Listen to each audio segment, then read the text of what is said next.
لما تيجي سيره اس واي ام شركه من اول ما السكرات نزلت في مصر كانت شركه اس واي ام. عشان كده هتلاقي ان حتى اختلاف سعر الفلوس بين سكوتر الكي واي واس واي ام فرق كبير في فرق الفلوس. بس ده ما يمنعش ان اس واي ام بيقدم لك كواليتي كويس جدا، وقطع غيار دي اهم حتى من الكواليتي. يعني انا مش شرط ان انا اجيب سكوتر الكواليتي بتاعه واو ماليش قطع غيار، فالنهارده هو بيوفر لك برودكت هو كواليتي كويس جدا وفي نفس التوقيت قطع غيار متوفره. فكره اس واي ام ان انا النهارده اجي اقول ان انا ببيع سكوتر اس واي ام بقى الموضوع ثقه، يعني قدام الناس لو انا حبيت ان انا ابيع سكوتر اس واي ام محدش هيجي يقول لي ايه البراند ده، بقى خلاص معروف في السوق المصري. بس هو النهارده حطينا حاجتين مختلفين عن بعض. عندك هنا حطك بين الايفو وبين الجيت 14. احلى جنريشن لاس واي ام جيت 14 ايفو والجيت 14 اللي هو اللي احنا عارفينه بتاعتي. في فكره كده ان يا اما تشتري السكوتر او الموتوسيكل الجديد اللي مش معروف قوي وتاخد الريسك بتاعك، زي مثلا لما جينا اتكلمنا عن موتوسيكل جايدا قلت لكم عايز تشتريه النهارده، هو النهارده مثلا الدي عامل 165000 هتشتريه النهارده 165000. بس لو انت هتستنى الفيدباك بتاعت الناس هتقعد مثلا لمده شهر فهيبقى السعر بتاعه اكيد هيرتفع، ممكن يخش مثلا 82 200000 الله اعلم. زي فكره السوبر لايت، السوبر لايت الناس بتشتري دلوقتي وهي مغمضه عليها لان هو موتوسيكل فعلا قوي.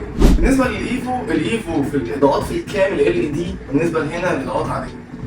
الفرق برضو بين الاثنين ان هنا انا قال لك التانك في الجزء الامامي ده فوفر لك برضو مساحه خلفيه في الجزئيه دي، انما في الجيت 14 على العهد القديم التانك ورا عادي جدا. انا دلوقتي بتكلم في نقطه معينه، دلوقتي ده جيت 14 وده جيت 14، الفرق ان ده الجنريشن الجديد اللي هو الايفو، مظبوط كده؟ طيب النهارده انا فرق السعر، انت النهارده انا مش هقول لكم بس سعر في اخر الريفيو والكلام ده، بس السعر اللي انا حاسبه محصور هنا ده وقت تصوير الفيديو احنا متفقين عليه عشان ما يحصلش اي مشاكل. اللي عملت جيت 14 يبقى هنا 102، الناحيه الثانيه 128000. فرق السعر ده انت بقى يا باشا انت ومزاجك في الاضاءات، في نقل الكامل، ايه بقى؟ ادينا بقى. اولا هنا انت نظام الحركه عندك ايوه البلد ايه؟ جميل. الناحيه الثانيه كونجكشن مين ده؟ انا عايز كده حلو. تمام. احنا قلت لك فرق كام؟ 26 مظبوط، فرق 26000 ما بين هنا وما بين هنا. بس انا الفكره مش انا اقارن، انا عارف ان انا عارف امكانيات، بس انا بسال سؤال السكوتر ده اتعمل انا عارف ان هو ضمان شغل، لا يعني بقى من اكتر الاشياء اللي بشتكي منها. فلو انا النهارده هقارن بين ده وده، هل فرق 26000 هنا بقى يستاهل؟ از اوبشن صح كده؟ يعني انت هنا وضحت ان هو انجكشن، عندك اضاءات LED، عندك العداد LCD، عندك كده عندك ريداتين صح؟ دي نقطة كبيرة أوي صح؟ أنت أصلا يعني أي حد بس انا هسألك سؤال بأمانة، اه يعني سكوتر 150 سي سي 200 سي سي يستاهل؟ يعني شايف ان انت لو هتقارن بين الاثنين شغالين، بس الفرق 26000 بين الاضاءه والعداد والشاشه والانجكشن. ما انا بقول ان هنا LCD هنا ديجيتال عاديه. لا بس يعني أنت ألوان الشاشة أصلا بطريقة مختلفة 180 درجة. هو ده موديل السنه، ده موديل السنة وده موديل السنه، ده موديل السنة. انت بص انا فاهم اسمه ايه؟ لا فرق مساحه الكرسي. لا انا كان حتى لو هو تنزيل والاثنين بتكلم كده الاثنين كيلو بس هنا بقى هنا أنت تقدر تتك على السويتش يشتغل من غير ما تطلع ده اللي انا كنت بتكلم انا وصائر عليه، ان اختلاف الشنطه شاسع بين الجيت 14 العادي اللي انتوا شايفينه وبين الجيت 14 الايفو. المساحه في الايفو عايز اقول لكم كبيره جدا جدا، يعني من اكبر المساحات اللي شفتها في سكوترات. طبعا ده عشان تانك البنزين في الجيت 14 اللي على الشمال عندك في الجزئيه اللي ورا زي ما انتوا شايفين كده، فدي الوحده التخزينيه. الاتنين بياخدوا هلمت واحده، بس هناك المساحه اكبر بكتير من الجيت 14 اللي هو NBT. طبعا هنا عشان التانك اتنقل للجزئيه اللي قدام للصدر. افتح بقى ودلع الدنيا. انا مش فاهم قصدي، يعني انا دلوقتي جاي اشتري ومعايا يا دوبك اللي يخليني اشتري ده، اطمع بقى رايح جده. انا من وجهه نظري كبزنس، كشخص عايز يشتري، ده هيأدي لي مشاويري وده هيأدي لي سيبك من السفر وسيبك من الطلوع، احنا بنتكلم جوه المدينه. بس خلينا متفقين في كام حاجه. اول نقطه احنا كلنا بندور على الامان. طبعا يا جماعه التراكشن كنترول ده حاجه ليها علاقه بان مثلا لو هحاول اوصلها لكم، المقبض لو جه مثلا جبته للاخر كده العجله اصلا مش هتلف، يعني في نظام سيفتي امان في الموتور. في الموتور. لا الاضافه مختلفه، يعني ده قريب اكتر من جيت اكس. ده اعلى. انا بشوف ان ده اضاءته اقوى من جيت اكس. بص واحنا النهار. شايفينها في عز النهار. بص اعلى اعلى. بس هنا انت فعلا مش محتاج حاجه. انت هنا مش محتاج محتاج أي حاجة افضل تانية. نظام حاجه، افضل نظام تبريد، افضل نظام فرامل، افضل قاعده ممكن تقعدها، افضل توطين، افضل كواليتي. فانت معاك هنا افضل حاجات، حتى الجنط. تبص الجنط ده من انا ده. اول ما شفت الجنط ابني ده بص الجنط ده. بص لا في فرق كواليتي يا عم. انت عارف انا بدات احس ان اس واي ام ماشي بنظام كل نفسها.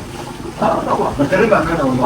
هو كده كده ده ثبت نفسه ونجح خلاص. هو مش محتاج ده يجيب. ما انا عارف هو مش محتاج ده ينجح. ده كده كده يركب مره واثنين وثلاثه. فكرت اعمل الحته دي. وعلى فكره فئه سعريه كويسه. ده هات لي سكوتر تبريد ميه تحت ال 100,000. غير الجميل غير الكابينين. هو كان كابينين اصلا. بالظبط نزل فتره واختفى تاني. انت عندك من اول مثلا ال 170 180 هتدخل في الامات والدهات. لا حقيقي. وطالع فوق ال 200. فانا هو يحط لك تبريد ميه في حاجه شبه كده، يديك قاعده مميزه عشان لو طلعت على سكه ولا مسافر. تمام. يديك اضاءه رهيبه، يعني مش محتاج بقى تحط فوجات وانت عارف ان الناس كتير كانت اصلا اضاءتها للدوم مش شايفه. ومش شايفه دي حقيقة. لا ده قوي. ده قوي بمعنى كلمه قوي. يعني يديك تانك قدامك لو انت محمل حاجه او حاطط خط وراك مش محتاج ان انت تنزل. مديك فرامل محترمه قوي قوي. تمام. فلا في كمان انا اللي عاجبني موضوع المساحه اللي قدام. هم عملوا اللقطه دي ليه بقى؟ عشان دايما الناس تقول لك انا رجلي بتاع ويجي يتكوي عليا يا عم افرد رجلك. يعني فعلا يعني انا عن تجربه هي مريحه. بالظبط. انا طولي 175 ولا والله القعده مريحه جدا. لا مريحه. لا انا عاجبني موضوع الكرسي. جدا بامانه جدا. مش انتوا بقى تبقوا قاعدين تخشوا ببعض فاهم؟ فاهمني؟ لا هنا انت قاعد كل واحد لوحده. طب بص لا هو انا فاهم. ميزه كمان بقى معلش ايه؟ ان دي بتشال تحط البوكس. مفيش الكلام ده هنا. هنا مفيش. هنا مجهز لك هتشيل القعده دي تحط التوب بوكس بتاعك. لا يعني بص ماشي. لا انا مش بقول انا مبسوط. يعني انا مبسوط، بس هي النقطه هنا ان انا بتكلم في نقطه ايه؟ 22 مش متذكر. 128 هترجع.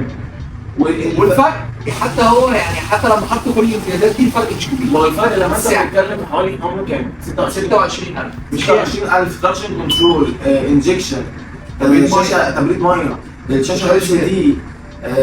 عندك التانك مصوره لك قدام هنا الكيلس عندك بدون من الاعتبار بتاعك. فكل الحاجات دي ب 26,000 جنيه اعتقد ان يعني احنا بنعمل وزن ونشوف. لا دي حلو. وانتوا طبعا بصوا يا جماعه مبدئيا انا عايز اقول لكم حاجه. اي حد عنده بتواجهه مشكله في سكوتر او الموتوسيكل بتاعه، بصوا مش هقول لكم اكتب لي في التعليقات. باشا عايز تبعت لي فيديو ابعته لي تمام، وحتى لو هحط لكم الشين نيم تبعته لي عشان الريزولوشن يبقى كويس، وانا هطلع الفيديو بتاعك. اي مشاكل عندك ابعتها لي يا باشا وانا هطلعها، سواء بقى على تيك توك انستجرام يوتيوب فيسبوك. هتلاقي الفيديو بتاعك نازل بحيث ان احنا نبقى بندي ابديت لبعض اول باول.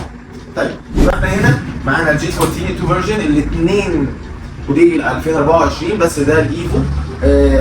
زي ما قلنا الفروقات كده في الفيديو. الجي 14 الموديل الاقدم عامل 102، الموديل الاجدد عامل 128 موجود في معرض اي رايد. وطبعا لو حابب تقسط هتلاقي هنا شمال تقدر انت تقسط معاه على 6 شهور وسنه وسنه ونص وسنتين. صوره بطاقه الضمان تقدر انت على طول تستلم من معرض اي رايد. اتمنى ان انا اكون افدتكم حتى لو 1% واشوفكم ان شاء الله الريفيو الجاي. سلام.